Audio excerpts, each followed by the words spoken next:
Salut les chimistes et bienvenue sur cette 4e minute chimique. Aujourd'hui, petite question de chimie organique. D'où vient la couleur d'un objet ou d'un aliment?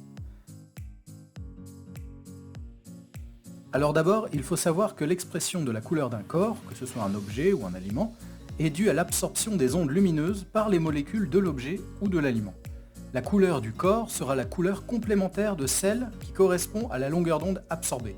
Par exemple, le bleu est complémentaire de l'orange, le vert du rouge, le violet du jaune et inversement.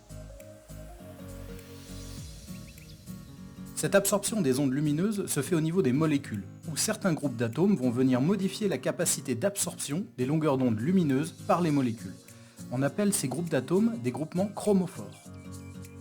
Ces groupes chromophores incluent toujours des liaisons multiples conjuguées, c'est-à-dire une alternance de liaisons simples et liaisons multiples, souvent doubles, qui doit être au moins de 7 pour que la molécule soit colorée.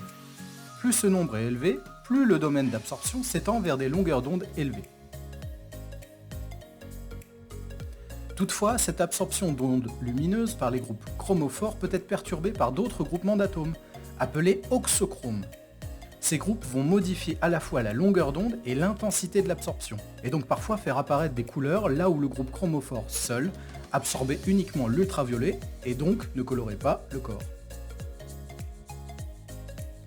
Il est à noter que certains paramètres peuvent influencer la couleur d'une molécule, comme le pH ou la température.